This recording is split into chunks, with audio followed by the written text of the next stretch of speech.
اعوذ باللہ من الشیطان الرجیم بسم اللہ الرحمن الرحیم الحمد للہ رب العالمین والصلاة والسلام علی سید الانبیاء والمرسلین وعلی آلہ وصحبہ واہل بیتہ الطیبین والطاہرین برحمتک یا ارحم الراحمین۔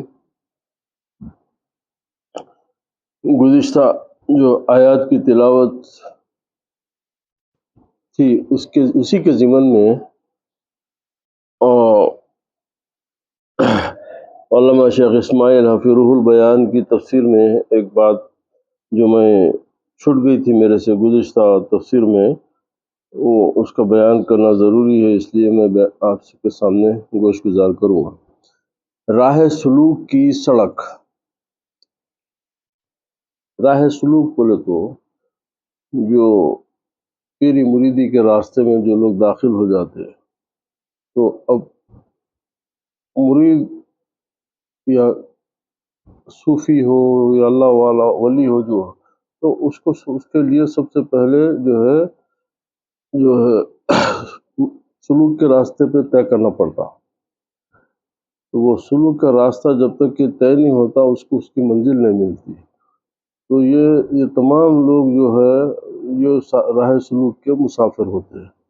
جب اللہ سبحانہ وتعالیٰ اپنے کرم سے اپنے فضل سے ان کی ریاضات کو، ان کی عبادات کو، ان کے وظائف کو، ان کے اذکار کو قبول کر کے جب ان کو منزل عطا کرتا تو پھر وہ منزل پہ پہنچنے کے بعد ان کو ولایت ہے یا جو بھی ہے وہ ان کو نصیب ہوتی۔ تو اس سے پہلے یہ راستہ جو ہے راستے پہ چلنا ان کے لیے وہ ضروری ہے۔ اب یہ راہ سلوک کی سڑک کے بارے میں فرماتے ہیں کہ سالک یعنی وہی جو راستے پہ چلنے والا ہے، کیونکہ یہ راستے میں دو ہی مسئلے ہوتے ہیں، یا سالک ہوتے یا مجذوب ہوتے۔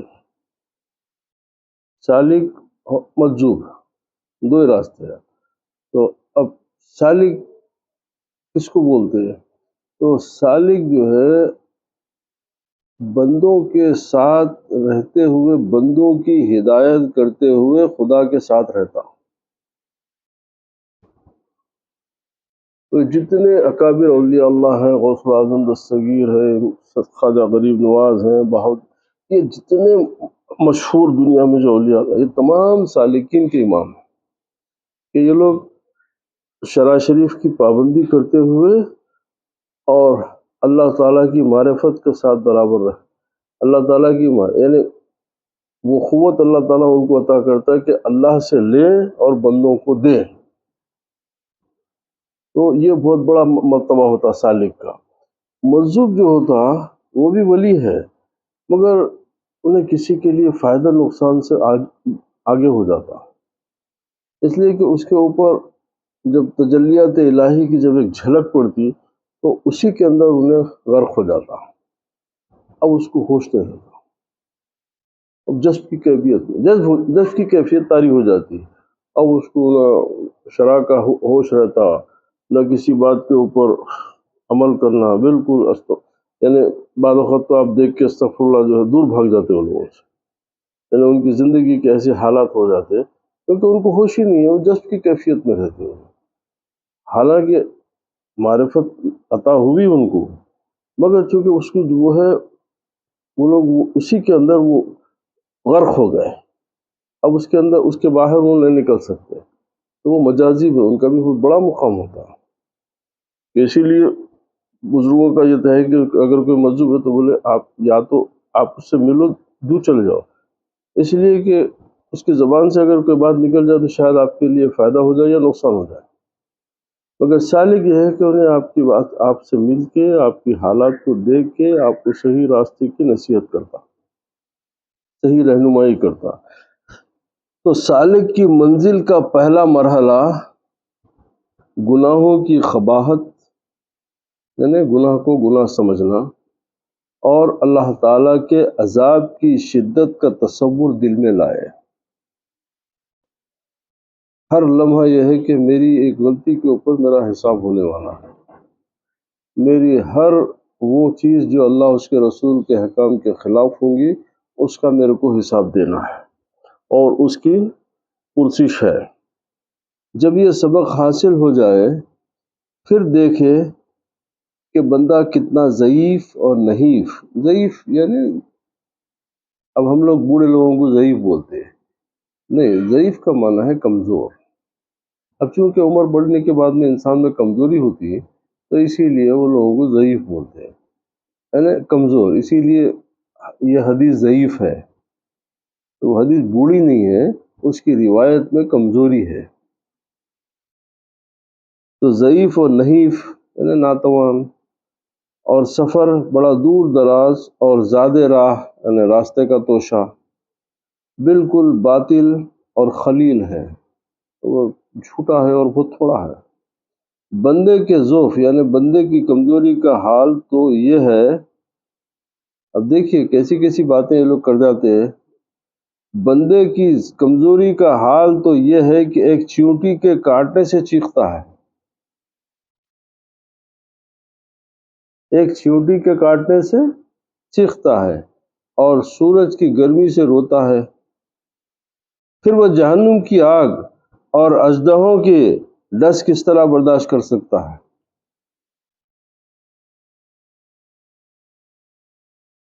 صرف اندازہ کرو کہ پھر وہاں کے عذاب کو کیسا برداشت کریں گے آپ۔ یہاں تو آپ کو ایک چھوٹی اور ایک معمولی چیز تکلیف دے رہی ہے، تو وہاں کے عذاب کو کیسا برداشت کر سکتے ہیں؟ بندے پر لازم ہے کہ گناہوں سے بچنے کی کوشش کرے، حقوق العباد کی ادائیگی میں کوتاہی نہ کرے۔ اب حقوق العباد کیا ہے؟ بندوں کے حقوق۔ تو دو طریقے کے ہمارے پہ حق ہے، ایک ہے حقوق اللہ اور ایک ہے حقوق العباد۔ اللہ کے حقوق کیا ہے اور بندوں کے حقوق کیا ہے؟ تو صوفیاء کرام کے پاس بندوں کے حقوق کی بہت بڑی، اس کے اوپر بہت زیادہ جو ہے شدت سے جو ہے تاکید کی گئی۔ وجہ کیا ہے کہ ظاہر میں لفظ بہت بڑا ہے حقوق اللہ، مگر اللہ کے حق کو ادا کرنا شرعی اعتبار سے، شرعی اعتبار سے اللہ کے حق کو ادا کرنا آسان ہے۔ کیسا؟ ادا ہوئی، نماز پڑھ لیا، حق ادا ہو گیا۔ رمضان کا چاند دیکھے، روزے رہ لیے، استطاعت ہوئی، حج کر لیے، پیسے جمع ہو گئے، زکوٰۃ دے دیے۔ تو اس طریقے سے جو اللہ تعالیٰ کے اوامر اور نواہی میں آپ اگر احتیاط سے کام لیں تو یہ آپ کے لیے آسانی سے حل ہو جا سکتے ہیں۔ اب نہیں کرنا وہ گناہ ہے، مگر اگر ایک بندہ کوشش کرے تو اس کو آسان ہے۔ مگر حقوق العباد کے لیے ٹائم کی پابندی نہیں ہوتی۔ حقوق العباد اس لیے دشوار ہے کہ حقوق العباد میں آپ کے لیے وقت معین نہیں ہے۔ مثال کے طور پہ آپ گہری نیند میں سو رہے، خراٹے لیتے ہوئے، مست نیند ہے آپ کی، فوراً کھٹکا ہوا، چیخ پکار شروع ہوئی، کیا تو بولے آپ کے پڑوس کو جو ہے ہارٹ اٹیک آ گیا، دواخانے کو لے جانا ہے، اٹھ کے بھاگنا پڑتا۔ تو بندوں کی تکلیف کے وقت میں آپ کے لیے وقت متعین نہیں ہوتا، جب اس کو ضرورت ہے بولے آپ اس کی مدد کرنا ہے، جب اس کی مدد کی ضرورت پڑے، خواہ وہ دن ہو یا رات ہو، یا دن کا کوئی پہلو ہو یا رات کا کوئی پہلو ہو۔ اسی لیے حقوق العباد بہت مشکل ہوتے ہیں۔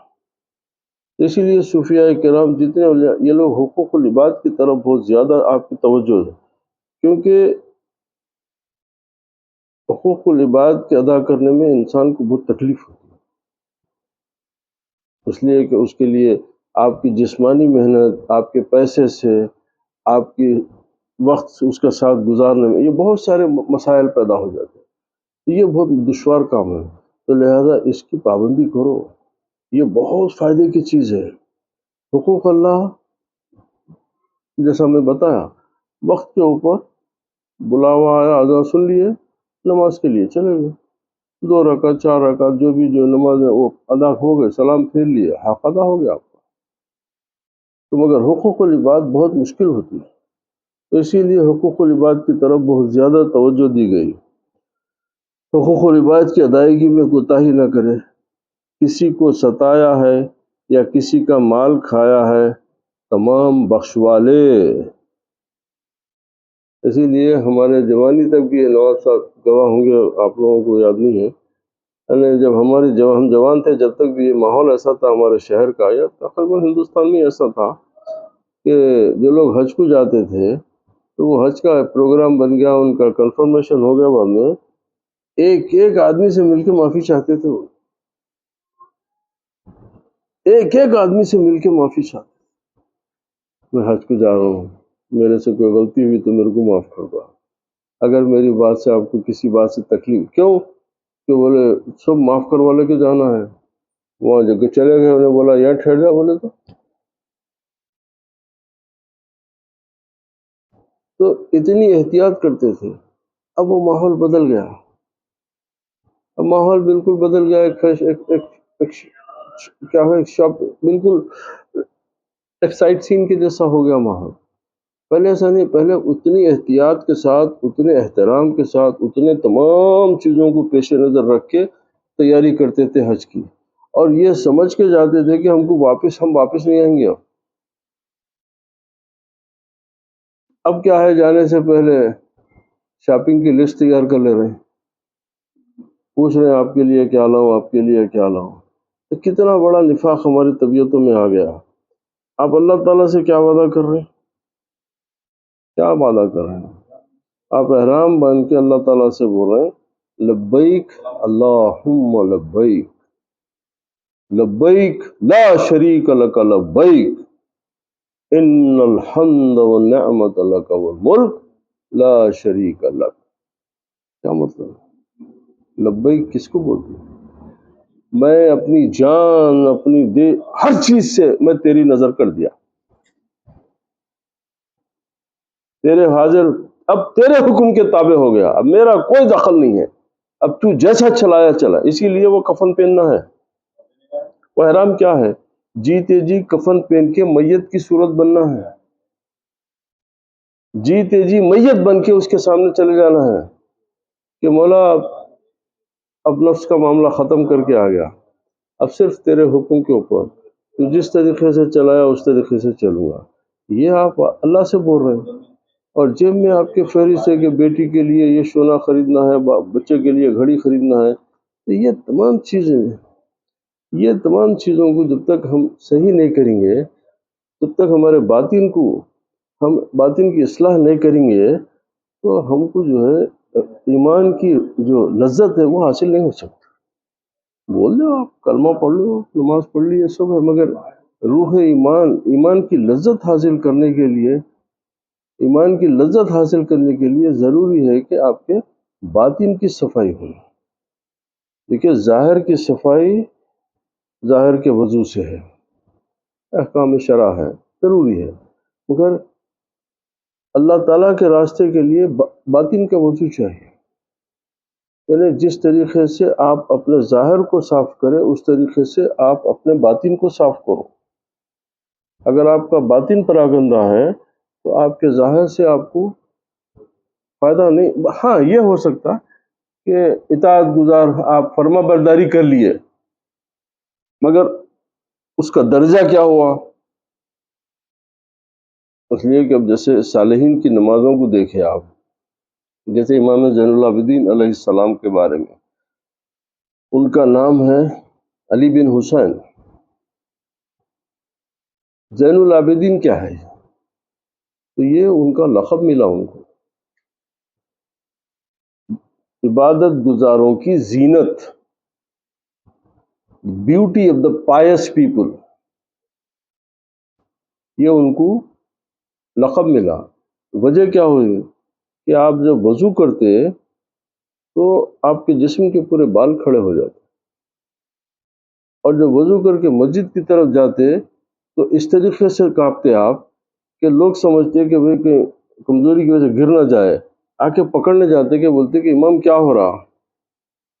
تو بولے جس کے حضور کھڑے نے جا رہا ہوں اس کے خیال سے یہ خوف طاری ہو رہا۔ کس کے حضور جا رہا ہوں؟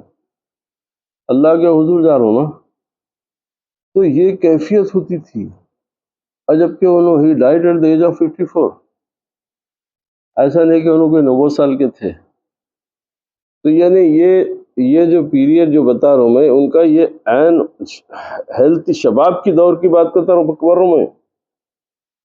اسی طریقے سے سیدنا عمر اور سیدنا علی کے بارے میں رضی اللہ تعالیٰ عنہما کے بارے میں کہ جب اذان سنتے تو آپ کے یہ دانت کپکپانا لگنے، یعنی اس طریقے سے دانت کپکپاتے کہ لوگ پریشان ہوتے، آواز سنتے اس کی تو پوچھتے، تو بولے کہ کس کا بلا ہوا آیا، کون بلا رہا ہم کو. اسی طریقے سے حضرت زبیر رضی اللہ تعالیٰ عنہ کے بارے میں کہ لوگ سمجھتے تھے کہ یہ عبادت میں نفاق کرتے، یعنی دکھاوا کرتے. تو ویسے آپ نماز میں تھے، گرم گرم پانی لا کے سر پہ ڈال دیا، اور ایسا گرم پانی کی شدت یہ تھی کہ آپ کی پوری یہ جلد جل گئی، آپ کو نماز میں ہوش ہی نہیں رہا. اب کیسا اللہ کے ساتھ تھے ہوں گے بتا. نماز سے فارغ ہونے کے بعد میں جب تکلیف کا جب پوچھے کیا ہوا، لوگ بولے کہ وہ کچھ دشمنی سے آپ پہ پانی ڈال دیا. تو بولتے کہ ان کا ایک طرف کا پورا چہرہ جو ہے گر گیا تھا گرمی سے. تو یہ لوگ عبادت کو اس طریقے سے سمجھائے کہ کم سے کم اتنا خیال کرو کہ تم کس کے سامنے کھڑے ہو. یہ کیجول جو ہماری طریقہ، اس کے نہیں، احتیاط کرو، کنسنٹریشن کو ڈیولپ کرو. اب جب آپ یہ ہے کہ بھئی، اور سیدھا طریقہ ہے، کوئی لمبا چوڑا نہیں. حدیث رسول صلی اللہ علیہ وسلم ہے کہ بولے کہ احسان کے بارے میں جب سرکار سمجھا رہے تھے، اور یہ حدیث ایسی ہے، یہ ایک واحد حدیث ہے جو جبریل علیہ السلام انسانی شکل میں سرکار کے پاس آئے.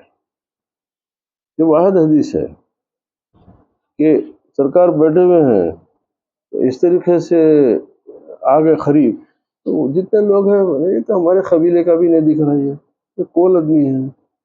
قریب آتے آتے بالکل اتنے قریب آ گئے کہ سرکار کے یہ گھٹنوں سے ان کے گھٹنے قریب ہو گئے.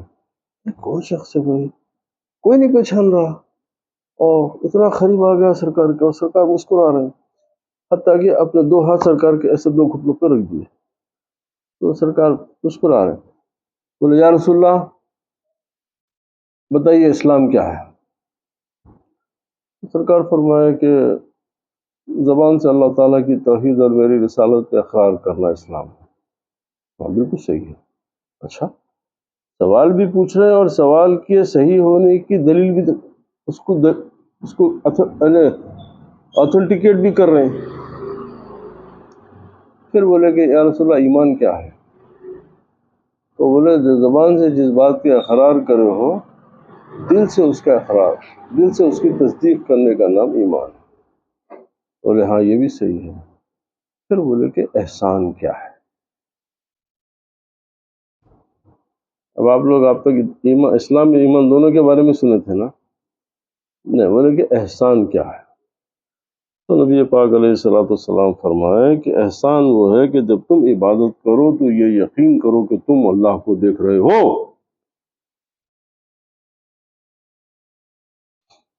تم اللہ کو دیکھ رہے ہو. یہ بڑا مشکل معاملہ ہو گیا، یہ تو بڑا مشکل ہو گیا نا. مگر آپ کے میرے لیے سرکار دو عالم رحمۃ اللہ عالمین ہے، اس کو آسان بھی کر دیے. بولے یہ کامل ایمان کی دلیل ہے. اور جو ایمان میں کمی ہے، جس کے جو نقص ہے، وہ یہ سمجھے کہ اللہ اس کو دیکھ رہا ہے.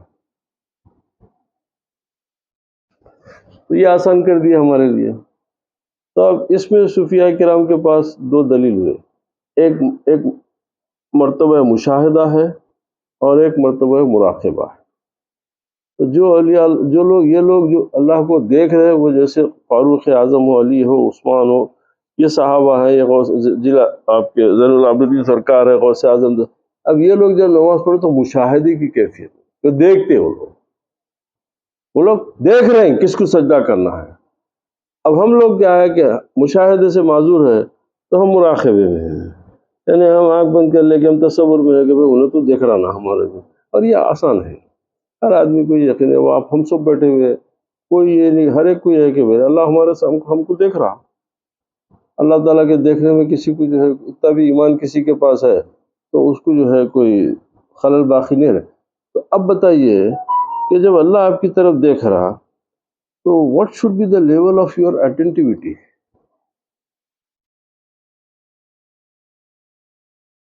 بس اس پہ غور کرو. اگر آپ کھڑے ہیں سگریٹ پی رہے ہیں، بازو سے دوست بولا کہ آپ کے بابا آ رہے ہیں پیچھے سے، تو بابا کی ڈانٹ سے، ان کے غصے سے، ان کے مار سے آپ فوراً وہ چیز، حالانکہ آپ باپ کو دیکھے نہیں، آپ کی پیٹھ ہے، آپ کا دوست دیکھ کے بولا کہ آپ کے بابا آ رہے ہیں، تو آپ فوراً پھینک دیتے ایک دم. یہ کہ بابا اسکول میں بیٹھے ہوئے ہیں، کالج میں بیٹھے ہوئے ہیں، نیند آ رہی، لیکچرر دیکھ رہا آپ کو، اس کے اگر آپ کی تو بازو والا بولتا دیکھو دیکھ رہا ہوں میں، تو فوراً آپ جو ہے آنکھ مل کے اٹینٹیو ہو جانا کی کوشش کرتے ہیں. آفس میں بیٹھے ہوئے ہیں، کام کر رہے ہیں، نیند آ رہی، جھگڑے ہیں، بازو والا بولا کہ باس آ رہا تو فوراً اٹینٹیو ہو جا رہے ہیں. تو کہیں مار کے خوف سے، کہیں ڈانٹ کے خوف سے، کہیں نقصان کے خوف سے، کہیں نوکری جانے کے خوف سے آپ کی طبیعت میں جو اتنا جو ایک دم یہ اٹینٹیو ہو جا رہی ہے، تو پھر جو خدا دیکھتے ہو خود میں آپ کی یہ کیفیت کیوں نہیں ہوئی؟ تو یہ چیزوں کو جب تک ہم غور نہیں کریں گے تو اس کو آپ آرام، اسی لیے کہ جب بھی آپ ہیں کہ آپ یہ یقین کم سے کم کرو کہ اللہ میری طرف دیکھ رہا ہے.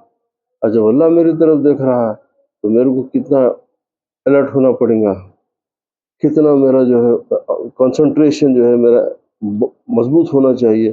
وہ خود بخود آپ کی کوشش کے ساتھ ساتھ اللہ تعالیٰ اس میں آپ کو ترقی دیتے جاتا ہے جیسے جیسے آپ آگے بڑھتے جاتے ہیں، کیونکہ پروردگار کا وعدہ ہے اے میرے بندے تو میری طرف 1 قدم بڑھ، میں تیری طرف 10 قدم بڑھ.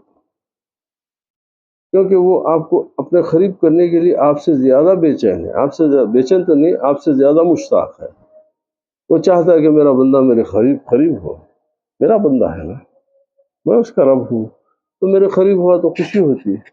تو اس طریقے سے اسی طرح حقوق اللہ میں کوتاہی کی ہے، کوتاہی کی ہے، مثلا نماز قضا کی اور روزے ترک کیے اور زکوٰۃ نہ ادا کی تو مرنے سے پہلے سب کے سب ادا کرے بطور کفارہ یا توبہ و استغفار. اب آپ اس کو جرمانے کی طور پہ کفارہ یعنی اس کا پینالٹی، یا پھر توبہ کرو یا استغفار کرو کر کے اللہ تعالیٰ سے اپنی کوتاہیوں کو، اپنی ناکامیوں کو اس سے معاف کروا لو. اسی طرح اللہ تعالیٰ کے احکامات کی خلاف ورزی، مثلا شراب پینا، ناجائز گانے باجے سننے اور سود کھانا، ان سب سے توبہ کرے اور دل کو مضبوط رکھے تاکہ آئندہ اس سے ایسے گناہوں کا صدور نہ ہو، یعنی ایسے گناہ نہ کر سکے. جب حسب امکان یعنی جتنی پاسبلٹیز ہیں حقوق العباد کی ادائیگی ہو جائے اور حقوق اللہ قضا معافات کر چکے تو آئندہ کے لیے دل پر گناہوں کے خیالات تک نہ آنے دیں. اس کے بعد بارگاہ حق میں عز و انکسار سے رہے تاکہ رحمت اور فضل و کرم اس کی طرف متوجہ ہو.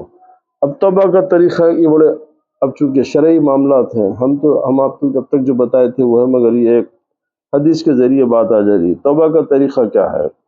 یہ ہے کہ اچھے نواب صاحب آپ کے لیے آپ کو خاص ضرورت نہیں ہے، آپ تو روزانہ اچھے کپڑے پہنتے. یہ ہے کہ اچھے کپڑے پہنے، نیا غسل کرے اور دوگانہ پڑھے یعنی 2 رکعت نماز پڑھے. پھر بارگاہ حق میں، بارگاہ الہی میں، اللہ تعالیٰ کی بارگاہ میں عز و انکسار سے تمام گناہوں سے صدق دل سے تائب ہو. یہ توبہ کا طریقہ بتایا گیا کہ آپ غسل کریں، اچھے کپڑے پہنے، اس کے بعد 2 رکعت نماز پڑھ کے اللہ تعالیٰ کے حضور آپ توبہ کے لیے درخواست کریں۔ پھر توبہ کا معنی کیا ہے کہ ایک مرتبہ کسی چیز سے توبہ کے لیے آپ اللہ تعالیٰ سے بولے کہ پروردگار تو میرے گناہ معاف کر دے، میں مولا یہ گناہ دوبارہ نہیں کروں گا، اس پہ قائم رہنا ہے۔ ایسا نہیں کہ بھئی گناہ معاف ہو گئے، پھر آپ کے دن اچھے ہو گئے تو پھر آپ اپنے لین پہ پھر چلے گئے، وہ مسخرہ، وہ اللہ تعالیٰ سے کھلواڑ ہے، وہ اللہ تعالیٰ سے ٹھٹا کرنا ہے۔ You are making mockery of his رحمہ، وہ سخت گناہ ہے۔ جب آپ کسی بات سے توبہ کر لیں تو پھر مرے تک آپ اس بات پہ قائم رہنا کہ میں چونکہ اللہ سے اس بات کی توبہ کر چکا ہوں تو اب یہ گناہ میں زندگی بھر میرے سے سرزد نہیں ہونا، تو وہ ہوتی ہے صحیح توبہ۔ اب حدیث شریف میں بھی اس بات کا ذکر ہے کہ صحیح حدیث میں ہے کہ کسی بندے سے اگر کوئی گناہ سرزد ہو تو اسے چاہیے کہ وضو کر کے کھڑے ہو کر ایک دوگانہ پڑھے اور پھر اللہ سے گناہوں کی بخشش چاہے تو اس کے گناہ بخش دیے جاتے ہیں۔ کتنا آسان کام ہے، ایک مرتبہ پاک صاف ہو کے وضو کر کے اللہ کے سامنے 2 رکعت نماز پڑھ کے توبہ کر لو، امید رکھو اللہ کی ذات سے، غفور الرحیم ہے وہ۔ اللہ خود فرمایا ان اللہ یغفر الذنوب جميعا، کہ بے شک اللہ چاہے تمام گناہ معاف کر سکتا ہوں۔ ٹھیک ہے، اب یہ تو گزشتہ کے درس کا جو ہے بقایا تھا، اب آئندہ اب آگے کا یہ ہے قل انی نہیت ان اعبد الذین تدعون من دون اللہ قل اتبع اہواءکم قد ضللت اذا وما انا من المہتدین۔ سبحان اللہ۔ فرما دیجئے اے نبی، فرما دیجئے کہ مجھے اس بات سے روک دیا گیا ہے کہ میں ان کی عبادت کروں جن کی تم اللہ کے سوا پرستش کرتے ہو۔ یعنی تم لوگ یہ تصور مت کرو کہ میں تمہارے بتوں کی یہ ان کی عبادت کرنے والا ہوں، نہیں، میرے کو ان سے منع کر دیا گیا، تو میں یہ تمہاری بات، یہ تصور بھی نہیں ہے، یہ میرے سے ہو ہی نہیں سکتا، میں کر ہی نہیں سکتا ہے۔ فرما دیجئے کہ میں تمہاری خواہشات کی پیروی نہیں کر سکتا، تو تم لوگ جو چاہتے ہیں تو میں اس کی پیروی نہیں کروں گا۔ اگر ایسے ہو تو میں یقیناً بہک جاؤں اور میں ہدایت یافتہ لوگوں سے نہ رہوں۔ یہ کون؟ اللہ تعالیٰ نبی کریم سے فرما رہا، ایسا بولو، بولے اگر میں تمہاری خواہشات کو پوری کروں گا اور تمہاری باتوں کو سنوں گا اللہ کے حکم کے خلاف، تو میں ہدایت یافتہ لوگوں میں میرا شمار نہیں ہوا۔ ہاں، میرا کام تو اللہ کے حکم کو ماننا ہے، میرا کام تو اللہ سبحانہ و تعالیٰ کے جو احکام ہے اس کی پابندی کرنا ہے۔ اچھا، اب یہ اس کی تفسیر میں یہ ہے کہ شان نزول کیا ہے یہ آیت کی وجہ، اترنے کی وجہ، کیونکہ ہر آیت کا ایک شان نزول اس سے پہلے کئی مرتبہ میں بتاؤ بات کو۔ قریش مکہ یعنی کفار حضور علیہ الصلوۃ والسلام کو اپنے آبا و اجداد کے دین کی دعوت دیتے ہیں، وہ بولتے کہ بھئی تم اپنے باپ دادا کے دین کے خلاف کیوں جا رہے ہیں؟ تمہارے باپ دادا کا دین تو یہ تھا جو ہم کر رہے ہیں، تم ایک نیا دین لے کے کہیں کو آئے ہیں؟ تو بولے جب دعوت دیتے تو یہ آیت نازل ہوئی کہ اے میرے محبوب صلی اللہ علیہ وسلم، انہیں فرمائیے کہ میں روکا گیا ہوں اس لیے کہ میرے ہاں توحید پر بہت بڑے مضبوط دلائل ہیں۔ ہاں، کہ تمہارے پاس یہ جو بتوں کو لے کے تمہارے پاس کوئی دلیل نہیں ہے، میرے پاس بہت بڑی دلیل ہے کہ میں جس کی عبادت کرتا ہوں وہ اللہ ہے، وہ زمین و آسمان کا خالق ہے، وہ ہر شے پہ قدرت رکھنے والا ہے، پوری کائنات اس کے قبضے قدرت میں ہے، یہ میرے پاس دلیل ہے اس کی۔ اور اس بارے میں متعدد یعنی بہت ساری قرآنی آیات میرے اوپر نازل ہوئی ہے، میں عبادت کروں ان کی جنہیں تم معبود بنا کر عبادت کے طور پر پکارتے ہو؟ نہیں، میرے محبوب صلی اللہ علیہ وسلم نے فرمایا کہ میں تمہاری خواہشات کی تابع داری نہیں کرتا۔ گویا یہ سوال کا جواب ہے۔ سوال یہ ہے کہ گویا کفار نے حضور علیہ السلام کو کہا کہ آپ ہمارے معبودوں کی عبادت کیوں نہیں کرتے؟ تو آپ نے اس کے جواب میں فرمایا کہ تم جس امر پر، جس کام پر ہو، وہ تمہاری اپنی خواہشات ہیں۔ تم لوگ جو کر رہے ہو وہ اپنی خواہش کے مطابق کر رہے ہو، اور میں جس کام پر ہوں وہ یقینی ہے اور وہ اللہ کے حکم سے ہے۔ زمین آسمان کا فرق ہو گیا۔ تمہاری عبادت میں تمہاری خواہش کا دخل ہے، میری عبادت میں میرے رب کی خواہش کا دخل ہے۔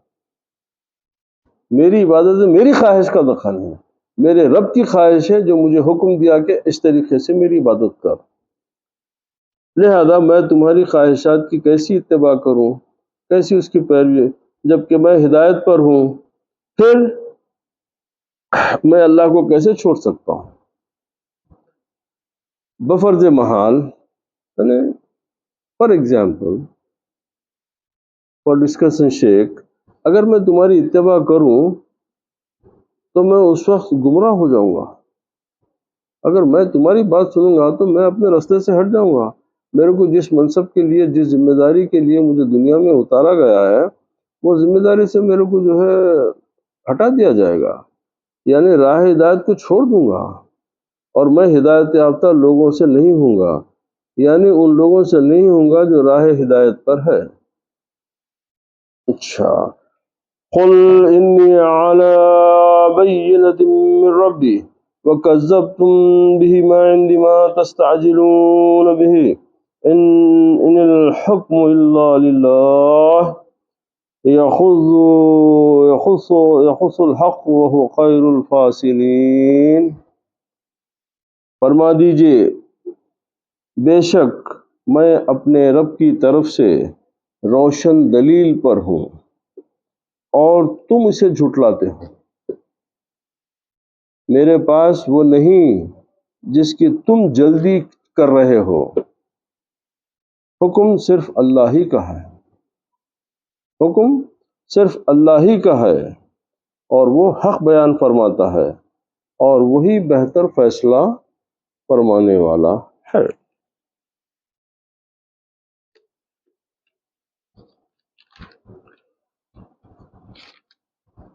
اب یہ سورہ انعام کی جو ہے 57ویں آیت تھی۔ اس کے شان نزول کے بارے میں حضرت کلبی رضی اللہ تعالیٰ عنہ کہتے ہیں کہ یہ آیت نضر بن حارث اور قریش کے سرداروں کے متعلق نازل ہوئی۔ وہ بطور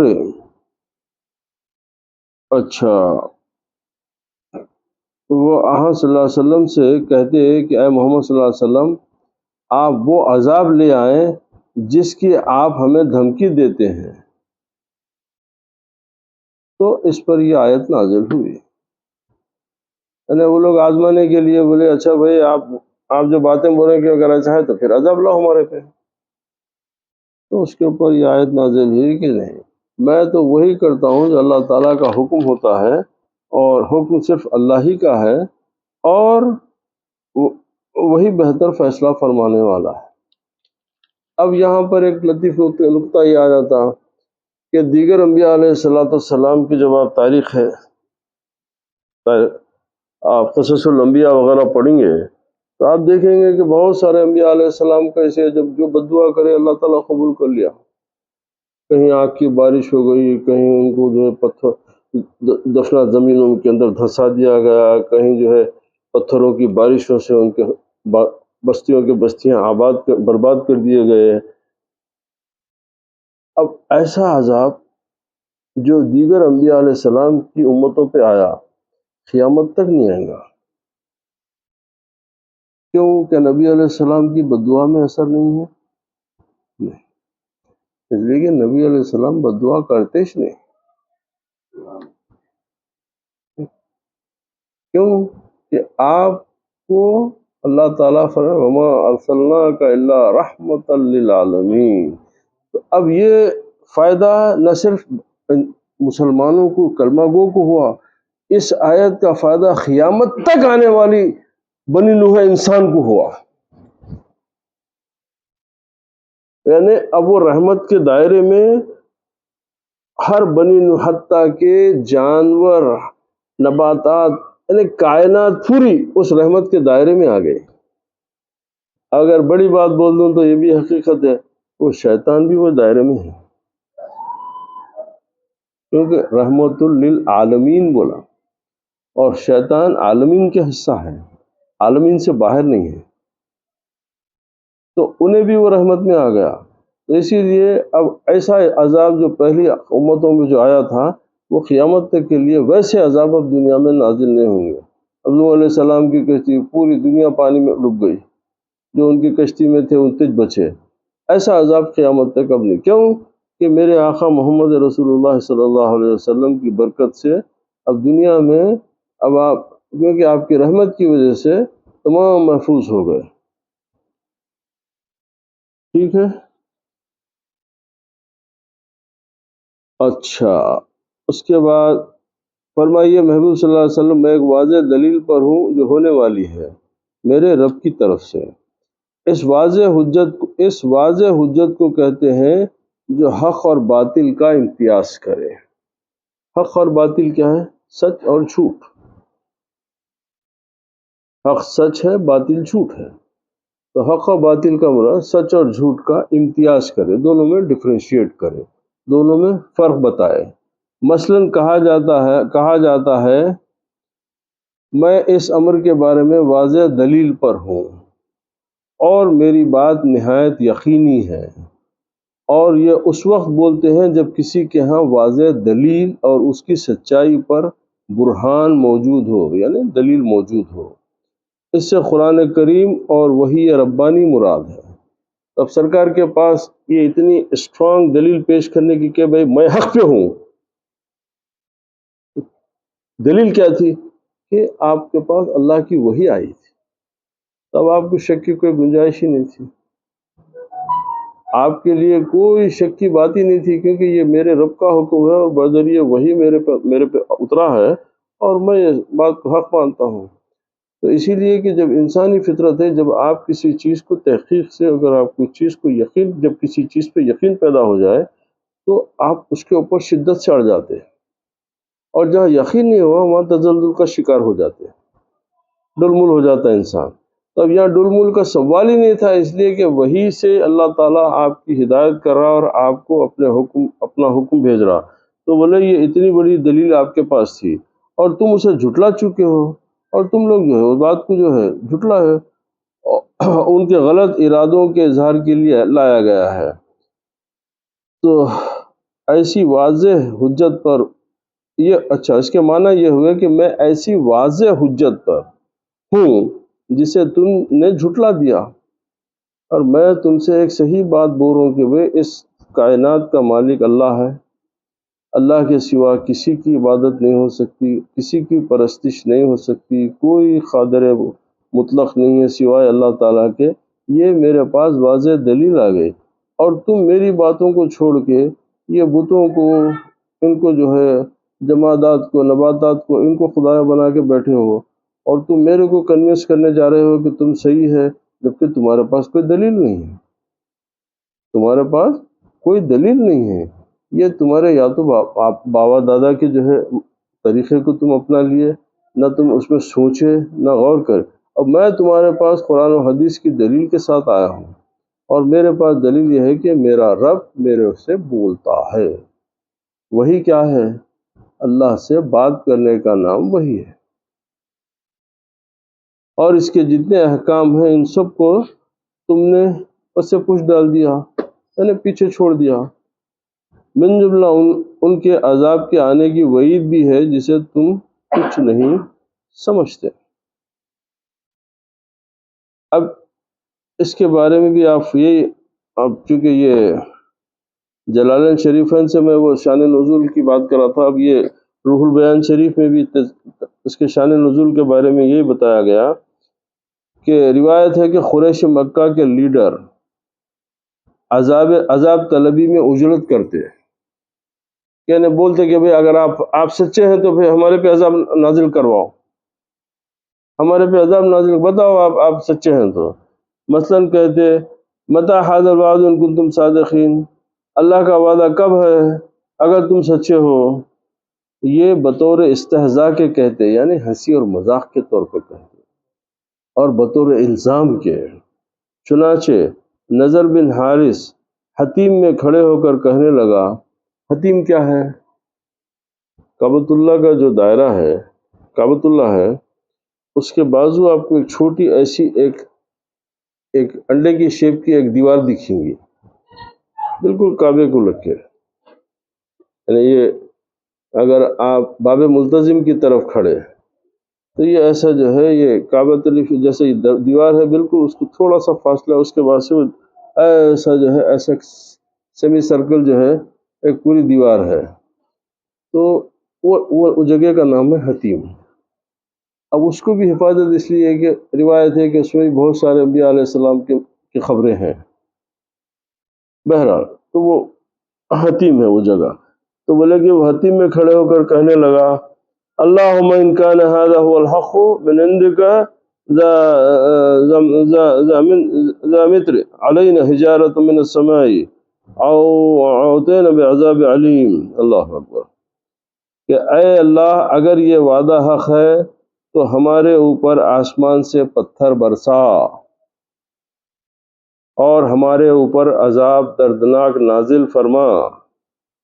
یہ انہیں دعویٰ کر رہا تھا کہ بھئی اگر آپ سچے ہیں تو یہ ہے، تو لہذا دعا بھی کر دیے۔ فائدہ کیا ہے اس سے؟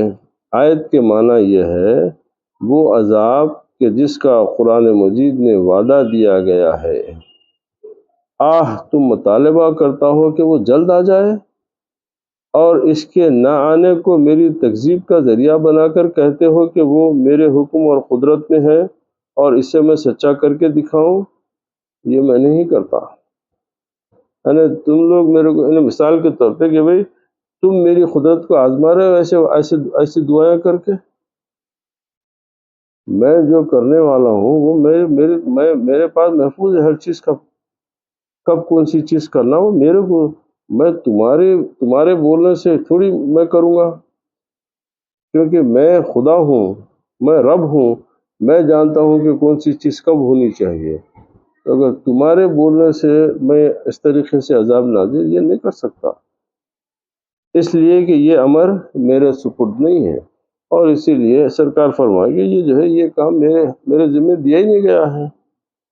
ان الحکم، جلدی یا بدیر کا کوئی حکم نہیں ہے، الا للہ، اللہ تعالیٰ کے حکم کے بغیر مجھے اس میں ذاتی طور کسی طرح کا بھی دخل نہیں۔ یخص الحق،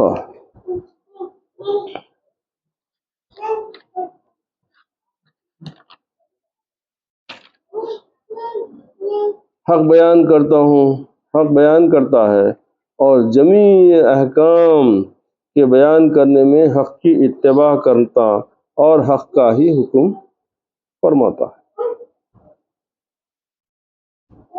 عذاب کی تاخیر میں بھی حق اور ثابت ہے، اور حکمت بلیغہ جاری ہے، یعنی اللہ تعالیٰ کا ہر معاملہ اس کی حکمت کے تحت ہوتا ہے۔ چونکہ ہم اندھے ہیں، ہم اس کی حکمت کو نہیں لیتے، لہذا ہمارا ایمان یہ ہے کہ جو اللہ تعالیٰ جو فرمایا اور رسول کریم صلی اللہ علیہ وسلم جس طریقے سے اس کی ہم کو ہدایت دی ہے اس پہ عمل کرنا ہے۔ اور اگر ہم اللہ تعالیٰ کی قدرت کو آزمانے کے لیے ایسے بےہودہ قسم کے، تو یہ اللہ کو ناراض کرنے والی باتیں ہیں۔ کہ اللہ قدرت والا ہے تو عذاب کا کیوں نہیں نازل کر رہا، استغفر اللہ، نہیں، یہ اس کی حکمت کے خلاف ہے، کیونکہ انہیں جو چیز جب کرنا ہے وہ اس کے حکم سے ہو جاتی ہے۔ اس کو کسی کام کے کرنے کے لیے کسی کی ضرورت نہیں ہے، کسی وقت کی، کسی کی، وہ جب جو چیز چاہتا ہے وہ چیز اس کا حکم فرما دیتا ہے اور وہ چیز ہو جاتی ہے۔ وآخر دعوانا الحمد للہ رب العالمین، والصلاة والسلام علی سید الانبیاء والمرسلین وعلی آلہ